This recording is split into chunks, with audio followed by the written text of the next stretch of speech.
Hello दोस्तों, कैसे हैं आप सब। आशा करते हैं आप सभी अच्छे होंगे। एक बार फिर से बहुत बहुत स्वागत है आपके अपने YouTube channel preparation with Sujeet में।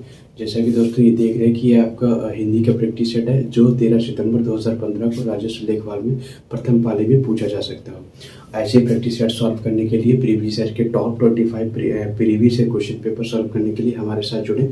चैनल को लाइक करें, शेयर करें, सब्सक्राइब कर लें, बेल आइकन को प्रेस कर लें। दोस्तों मैं बताना चाहूँगा कि आपका ये प्रैक्टिस सेट जो है वो प्रीवियस क्वेश्चन पेपर राजस्व लेखपाल का है और आगामी परीक्षाएं जैसे उत्तर प्रदेश पुलिस है और यूपी लेखपाल, इनसे यहाँ से क्वेश्चन पूछे जा सकते हैं।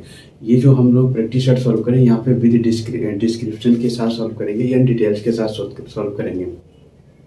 दोस्तों मैं आपको ये बताना चाह रहा हूँ कि जो आपकी वैकेंसी है उत्तर प्रदेश पुलिस की, जो आगामी वैकेंसी 26,382 जो आने वाली है उसके लिए बहुत ज़्यादा महत्वपूर्ण होने वाला है ये प्रैक्टिस सेट, राइट। और मैं आपको बताना चाहूँगा कि हम लोग जो भी प्रैक्टिस सेट सॉल्व करेंगे वो केवल और केवल प्रीवियस ईयर के ही सॉल्व करेंगे और भी आगामी परीक्षाओं जैसे यूपी के हर एग्जाम के लिए बहुत ज़्यादा बेनिफिशियल रहेंगे। जैसे आपका Uttar Pradesh police assistant operator का एग्जाम होने वाला है उसके लिए भी बहुत ज़्यादा हेल्पफुल रहने वाला है ये प्रैक्टिस सेट नंबर 03, राइट। इससे भी प्रैक्टिस सेट करवा चुके हैं, वो आप डिस्क्रिप्शन बॉक्स में जाके उसका लिंक देख के आप देख सकते हैं, राइट। और मैं आपको बताना चाहूँगा हम लोग रीजनिंग भी करेंगे, जैसे आपका फॉरेस्ट गार्ड हो गया और वीडियो का री एग्जाम होने वाला उसके लिए भी हम लोग रीजनिंग पढ़ेंगे और बिल्कुल बहुत ही बेहतरीन कंटेंट के साथ पढ़ेंगे जो प्रीवियस ईयर में पूछे जा चुके हैं, जहाँ से यूपी से क्वेश्चन पूछ सकता है। तो आशा करते हैं कि आपको ये सेशन बहुत ही अच्छा लगेगा। और तो चलिए प्रैक्टिस सेट सॉल्व करते हैं। तो ये राजस्व लेखपाल 2015 का प्रैक्टिस सेट है, राइट। और ये प्रथम पाली में पूछा जा सकता है। और कब पूछा गया भाई, तो 13 सितंबर 2015 को ये पूछा जा चुका है। तो चलिए प्रैक्टिस सेट सॉल्व करते हैं। क्या हो जाएगा इसका। पहला प्रश्न है प्रश्न संख्या 1 और 2 में लिखित लोकपत्तियों का मुहावरों का सही अर्थ दिया कि मुहावरा पूछ रहा कह रहा खिसियानी बिल्ली खंबा नोचे। क्या है भाई, खिसियानी बिल्ली खंबा नोचे। इसका क्या हो जाएगा राइट जवाब। ऑप्शन ए अपनी शर्म छिपाने के लिए व्यर्थ झुंझलाना, अपने से बड़ों पर क्रोध करना, कायरतापूर्ण व्यवहार करना या किसी बात पर शर्मिंदा होकर क्रोध करना। क्या हो जाएगा इसका राइट जवाब। तो इसका राइट जवाब हो जाएगा ऑप्शन ए। क्या हो जाएगा भाई, ऑप्शन ए अपनी शर्म छिपाने के लिए व्यर्थ में झुंझलाना, राइट। अगले प्रश्न की बात करते हैं।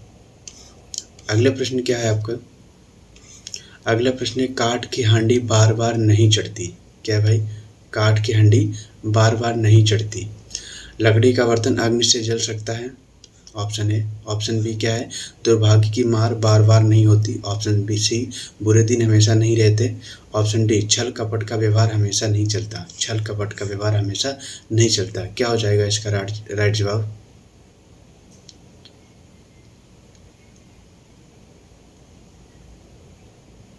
काठ की हंडी बार बार नहीं चढ़ती, छल कपट का व्यवहार हमेशा नहीं चलता। क्या हो जाएगा इसका राइट जवाब। ऑप्शन डी हो जाएगा, छल कपट का व्यवहार हमेशा नहीं चलता। अगला प्रश्न देखते हैं।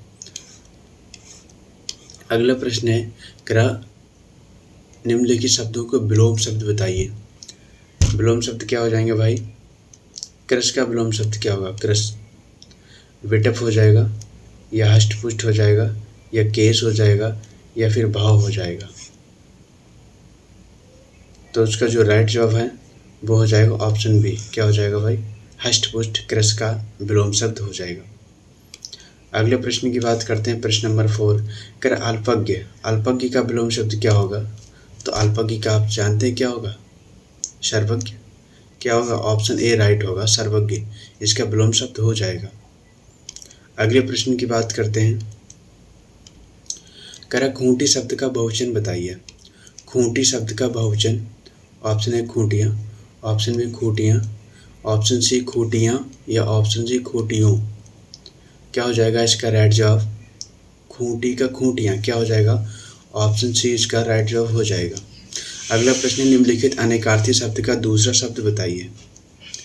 अज अजन्मा, अज अजन्मा दूसरा अनेकार्थी पूछ रहा, ध्यान रखना। अजन्मा जिसका जन्म ना हुआ हो, अर्थात ईश्वर। कौन होता भाई, अर्थात ईश्वर। क्या हो जाएगा राइट जवाब। ऑप्शन डी इसका राइट जवाब हो जाएगा। प्रश्न नंबर 7 है, निम्नलिखित में से कौन सा वर्तनी की दृष्टि से शुद्ध है? प्रतिनिधि या प्रतिनिधि या प्रतिनिधि या प्रतिनिधि? तो आप सब जानते हैं कि इसका राइट जवाब हो जाएगा प्रतिनिधि। ऑप्शन ए इसका राइट जवाब हो जाएगा। अगला प्रश्न है, प्रश्न नंबर 8 है, विद्यालय में जलपान को उत्तम प्रबंध है, कोई त्रुटि नहीं। कौन सा हो जाएगा इसका राइट जवाब? विद्यालय में जलपान को उत्तम प्रबंध है, कोई त्रुटि नहीं। विद्यालय में जलपान को नहीं, विद्यालय में जलपान का क्या हो जाएगा? जलपान का को गलत हो जाएगा इसका, यानी ऑप्शन बी राइट जवाब हो जाएगा। अगला प्रश्न है, प्रश्न नंबर 9 है, मुझे रेलगाड़ी में यात्रा करना अच्छी लगती है। मुझे रेलगाड़ी में यात्रा करना अच्छी लगती है, कोई त्रुटि नहीं। तो मुझे रेलगाड़ी में यात्रा करना अच्छा लगता है, भाई अच्छी लगती नहीं होता है, यहाँ पे क्या हो जाएगा? अच्छा लगता है। तो यानी कि ऑप्शन सी इसका राइट जवाब हो जाएगा। अगले प्रश्न की बात करते हैं, निम्नलिखित में से कौन सा शब्द तत्सम है? क्या हो जाएगा इसका राइट जवाब? ऑप्शन ए आज, आँख का अच्छी, आग का अग्नि और अग्र। अग्र क्या हो जाएगा भाई? तत्सम है। आँख का अच्छी होता है, आग का अग्नि होता है ना?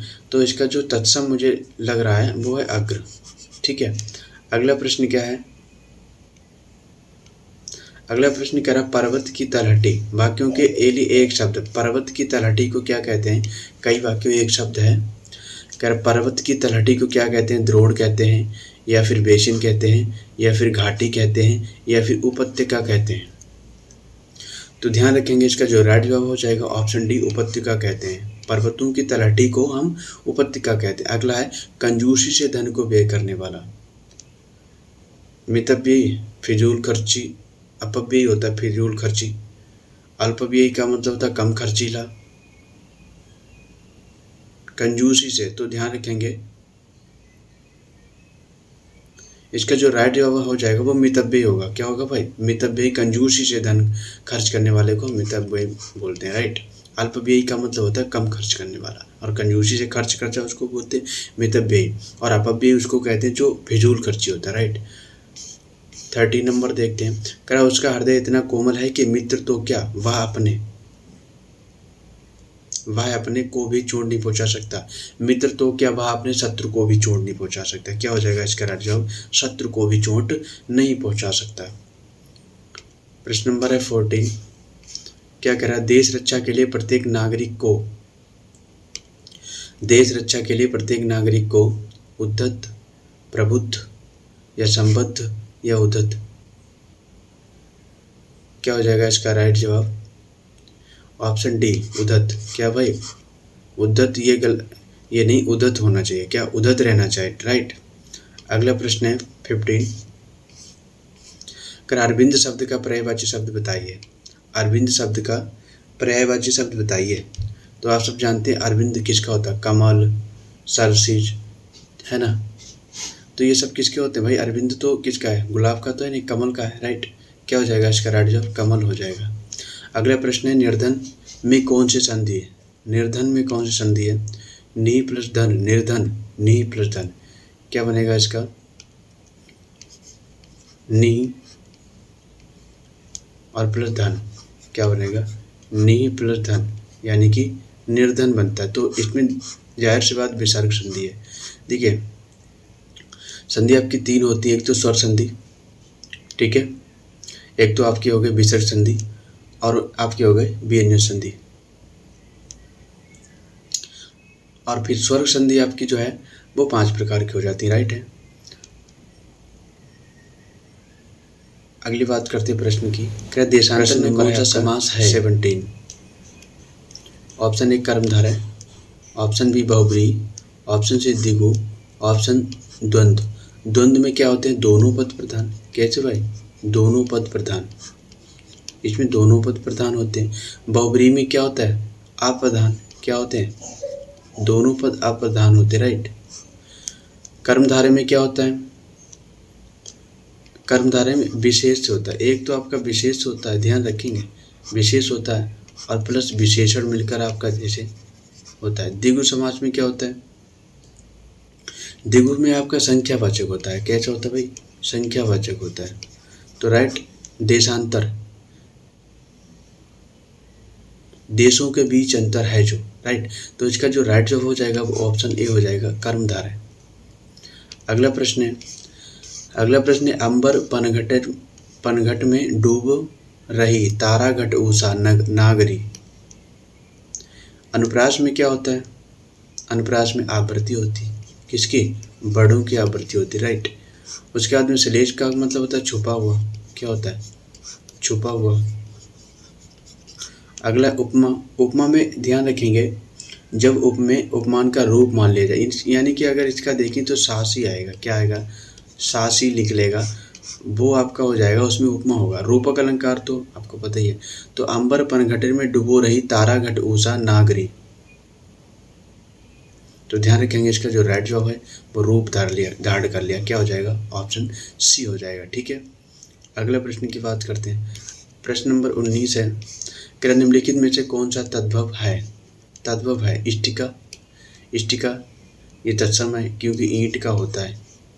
ठीक है। कुपुत्र, उलूक, उल्लू का होता है। किसका भाई? उल्लू का होता है, राइट। उल्लू का तत्सम उलूक है। अमी, अमी क्या है? ये तद्भव है। तो होता क्या है इसका? अमृत। अमृत आपका तत्सम है, अमर्त्य नहीं भाई, अमर्त्य नहीं है, अमृत। क्या है? अमृत। ठीक है, तो ये आपका राइट जवाब हो जाएगा, ये तद्भव है। अगला प्रश्न है 20, करा निम्नलिखित वाक्यों में से सही वाक्य का चयन कीजिए। तो क्या हो जाएगा इसका राइट जवाब? कह तुलसी अवधि के श्रेष्ठ कवि और ब्रजभाषा नहीं।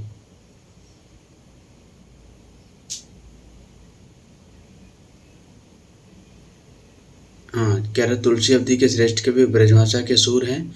तुलसी अवधि के श्रेष्ठ कवि हैं और सूर ब्रजभाषी हैं। तुलसी और सही वाक्य का बताना मैं, ब्रजभाषा, तुलसी और सूर क्रमशः, हाँ, अवधि और ब्रजभाषा के श्रेष्ठ कवि। बिल्कुल राइट भाई है। क्या हो जाएगा इसका राइट जवाब? ऑप्शन डी इसका राइट जवाब हो जाएगा।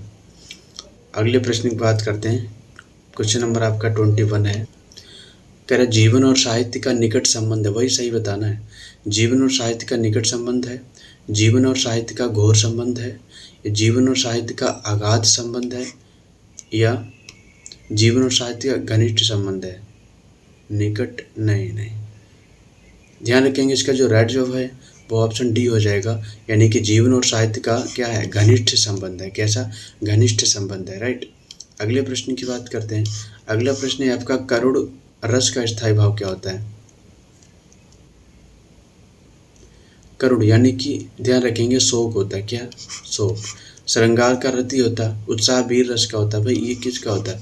ये वीर होता है। ठीक है। उसके बाद हास्य का, हास्य होता है। किसका? हास्य का आपका हास्य होता है, राइट।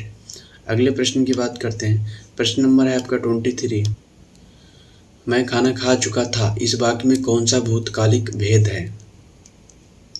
तो ध्यान रखेंगे जो भूतकालिक भेद होते हैं वो कितने होते हैं? भूतकालिक जो भेदों की संख्या है वो आपका 6 है।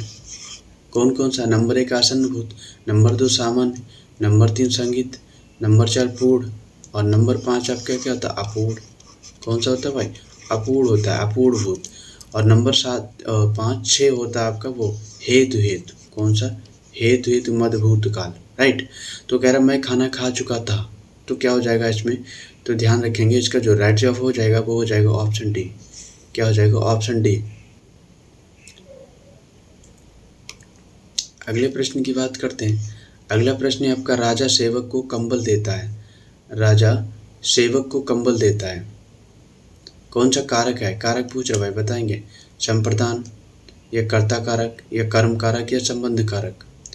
कारक आपके 8 होते हैं। कितने होते हैं भाई? कर्ता ने कर्म को कर्ण से संप्रदान के लिए, इसका विभक्ति क्या होता है? इसका होता है आपका के लिए। क्या होता है भाई? इसका विभक्ति होता है आपका के लिए। और कर्ता ने, इसका होता है आपका ने। संबंध काकी के रारी रे नानी ने, राइट। कर्म के, कर्ता ने कर्म को, कर्म का व्यक्ति क्या था? को। अब यहाँ के क्या कह रहा, देखना, गलती मत करना। कुछ बच्चे इसमें क्या लगाते हैं, कर्म कारक लगाते हैं। कर्म कारक नहीं, इसका राइट जवाब हो जाएगा संप्रदान। देखिए जो कंबल था वो किसके लिए है, इसमें क्वेश्चन देखना क्या निकल रहा। कंबर किसके लिए है, तो कंबर सेवक के लिए है। किसके लिए, संप्रदान के लिए। तो इसका जो राइट जवाब होगा वो हो जाएगा ऑप्शन ए। अगले प्रश्न की बात करते हैं। ठठेरा शब्द का लिंग परिवर्तित कीजिए। ठठेरा शब्द का लिंग परिवर्तित कीजिए। ठठेरा का क्या हो जाएगा, ठठेरिन या ठठेरिनी या ठठेरी या ठठारी। ठठेरिनी या ठठेरिन या ठठेरनी, सॉरी ये ठठारी। क्या हो जाएगा राइट जवाब, तो ठठेरा का क्या हो जाएगा, ठठेरिन। तो गाइज आशा करते हैं आपको ये सेशन बहुत ही अच्छा लगा होगा। ध्यान रखेंगे हम लोग जो है ये प्रैक्टिस सेट है, ठीक है। हम लोग जो भी प्रैक्टिस सेट करेंगे वो केवल और केवल प्रीवियस ईयर के प्रैक्टिस सेट करेंगे, राइट। प्रीवियस ईयर के हम लोग जो यूपी ट्रिपल एससी ने अभी तक जितने भी एग्जाम कराए हम उसके सारे के, जैसे आपका वीडियो हो गया, ठीक है, वीडियो हो गया, लेखपाल हो गया और लोअर पीसीस हो गया, जूनियर असिस्टेंट हो गया, ठीक है। सारे प्रैक्टिस सेट हिंदी के सॉल्व करने के बाद हम लोग रीजनिंग स्टार्ट करेंगे। हम लोग क्या स्टार्ट करेंगे भाई, हम लोग रीजनिंग स्टार्ट करेंगे। जो आपके जैसे फॉरेस्ट गार्ड का एग्ज़ाम आने वाला है और आपका जो री एग्ज़ाम होने वाला है किसका, वीडियो का, ठीक है, उसकी रीजनिंग बहुत ज़्यादा यूज़फुल रहेगी, बहुत ज़्यादा महत्वपूर्ण होने वाली है। हम लोग वही क्वेश्चन सॉल्व करेंगे जो आपके आ चुके हैं, ठीक है, और आगामी में पूछे जा सकते हैं उसी टाइप के। तो गाइस अगर आपको सेशन अच्छा लगा हो तो लाइक करें, शेयर करें और सब्सक्राइब करना बिल्कुल ना भूलें। Bye bye, take care, Vande Mataram.